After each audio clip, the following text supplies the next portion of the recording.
Hi guys, it's Aoife from Fred We Eat Out Laughing, and I'm here to do another February weekly wrap up.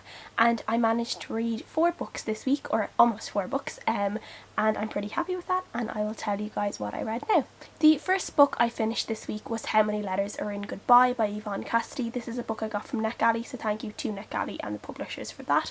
This is a book about a girl called Ria who is 17 years old. She's living in New York, homeless, and she is writing letters to her mother who died when she was very young, and she doesn't really know her that she never really knew her that well. And through a bunch of circumstances, she's ended up in New York, living as a homeless person, kind of just going by day to day, trying to figure herself out. She has a disability. She only has one arm because of an accident when she was a child, only left her with one arm. So there's a few different kind of themes going through this. She's also exploring her sexuality, so she's coming to terms with the fact that she is gay. She is obviously living with a disability. She's living as homeless. There's a lot of things going on with this book. While I feel that it was trying to kind of explore a lot of issues, I think it was trying to explore too many issues, because the book got very drawn out at one point and it just got a little bit boring.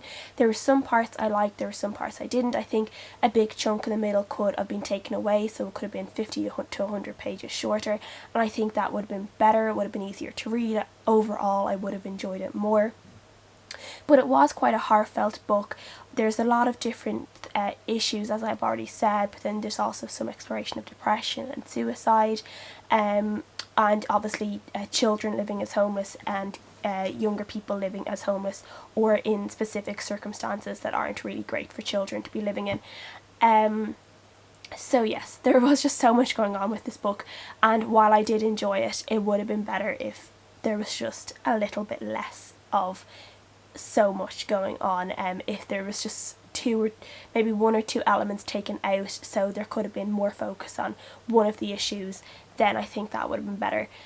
So I gave it a 3 stars overall. So after that, I was looking for something a little bit fluffy, just something nice to read, so I decided to read simply Irresistible, which is the first book in the Lucky Harbour series. I've been hearing so much about this series from Jen over today in Jen's library, and then Eleanor over at Elena Reads Books has also discussed it briefly, and I just knew that it was just kind of this cutesy series about this little town that has been likened to Stars Hollow and Gilmore Girls. So I just really wanted to pick it up and finally read it, because I did have the first book on my Kindle, as I got it on Amazon for I think £1 or something like that. So I did have it on my Kindle, so I decided to pick it up, and this focused around a girl called Maddie who has been fired from her job. She has lost her boyfriend, kind of has nowhere to live, and then she also loses her mother. So her mother has died and has given her kind of left her and her 2 half-sisters this kind of inn resort in a town called Lucky Harbour to do with as they wish. So she's going to Lucky Harbour to try and figure out this inn. She has to try and restore it. Either she wants to keep it and to kind of run it as a business, her sisters want to sell it, so she has to try and convince her sisters that this is something that can become business for them, that they can do together. And then she meets this man called Jax, and Maddie has kind of made a vow to herself that she's off men, that she's not going to go near a man for a long time because of certain things in her past. And then she meets Jax, and it's kind of like instant chemistry. So this is like just one of those normal romantic books where there's a lot of cheesiness in it, a lot of cliches, but a whole load of chemistry, and I did really enjoy reading it. There was probably at times a little bit too much cheesiness. There was a little bit too much kind of, I don't know, there's just sometimes a little bit too much of that whole cliche romance that you find in a lot of romance books that kind of makes you feel a little bit queasy. But overall, I really enjoyed it. The story was really cute. The people were all lovely. The town itself, like you could just imagine yourself living in this town, and it is a kind of town that I can see there's so many other characters that you kind of get introduced to very briefly, but you want to know more about them, and I think each character kind of will get their own little book and their own little story, maybe 1 or 2 or 3, I'm not really sure.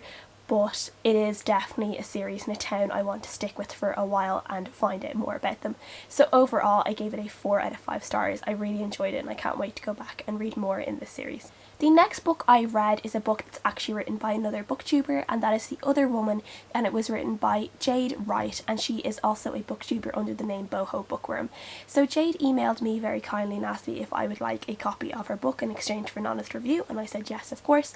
And her book is called The Other Woman, and it's about a girl called Tabitha who is trying to get out of an abusive relationship, and then she meets a man on the beach, and there's like an instant connection between them, and she ends up falling in love with this man, but it turns out that he is married, so she becomes the other woman, and she has to deal with both her feelings about that and the repercussions of that happening to her. Overall, this was a really solid effort, I think. I did have some problems with the book. I just didn't like the character Ezra, who is the married character in it. I just felt like he was just really slimy. He was kind of making excuses for his actions all the time, and there were just these little things that he did that it just made my skin crawl. Like, they had a kitten, he and his wife had kittens, and he named one of the kittens Tabitha, even though that was the name of his other girlfriend or his mistress, and I just thought that was really creepy. But I think like part of that we're kind of meant to feel like that about Ezra as well. Like, he's not this lovely guy who's just, you know, trapped in a marriage. He has a pretty good marriage, and he's just wanting to get his bit in the side, basically, I think, and lying to everyone, even himself. And as well, I think he was kind of taking advantage of this girl who has a lot of problems both in her relationship and with her home life, and she's only 21 years old, which is quite young, and I just felt like he was taking advantage of her as well, so it just didn't sit right with me. But I did like Tabitha's kind of character growth in it. There was a little bit of growth. There was a nice kind of mix between POVs. We did get a look at her abusive boyfriend's POV, and then Ezra's wife as well. We saw a few brief glimpses into how they saw things, and they were both really, really interesting. In particular, Leah, who's Ezra's wife, she had a few chapters that were like quite heartbreaking when she's figuring out what is going on. So I did really enjoy seeing those parts of it. So overall, I did enjoy the book. It was interesting to read, and I gave it about between a 2 and a 2.5 stars. I think probably a 2.5 stars for me. But yeah, I thought it was a really good effort, and again, it's such a brave thing to do, I think, to self-publish your book and to send it to people for an honest review. So just a lot of admiration for Jade for sending it out and getting her book out there, and I will leave the Goodreads link to her book below, as well as her YouTube channel as well. And the last book I read this week, which I still actually haven't finished, I'm about 70 pages away from finishing it, so I will be finishing it tonight, and that is the Elfstones of Shannara, which is the second book in the Sword of Shannara trilogy. As you guys know, I did read the first book, The Sword of Shannara, and I didn't really like it. I gave it a 2.5 stars, but I've enjoyed the Elfstones a lot more. All the problems I had with the Sword of Shannara in terms of it just being way too descriptive, have kind of sorted themselves out in the Elfstones. I don't think it is as descriptive. At least, you know, you're not getting kind of bored silly with all the descriptions. I found it much easier to read. The story kind of goes along nicer for me. I like the characters better. It's definitely a lot different to the show. There's a lot of changes made in the show, which I actually quite like. So I can see like why they changed certain things. I feel like at times the Elfstones, or maybe it's just the way Terry Brooks writes, there's some things that go really fast and other things don't, and sometimes things almost go too fast, I think, in terms of being resolved really quickly, and I'm kind of like, oh, okay. But I am enjoying it. There is the POV of Will, who's kind of on this mission with an elf called Amberly to basically save all the land from demons who have kind of come back from where they were banished, and they have to go on this quest to find this seed, or this blood fire for a seed of a tree that's going to be, you know, reborn and basically save all the world from these demons. So that's kind of the plot in a nutshell.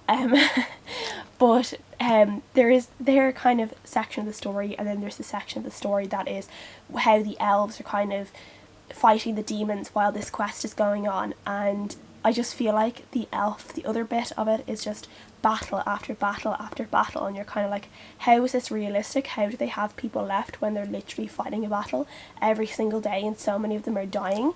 It's kind of hard to believe, I guess, within the fantasy realm.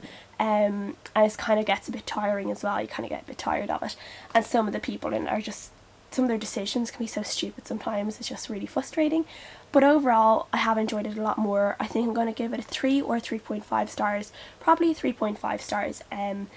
So yeah, so it's definitely a big improvement to the Sword of Shannara anyway, and I'm really happy for that. So that is all I read this week. Please let me know what you guys think, what you guys have been reading as well, and please leave a comment down below if you've just anything to say, and I will see you guys again next time. So bye!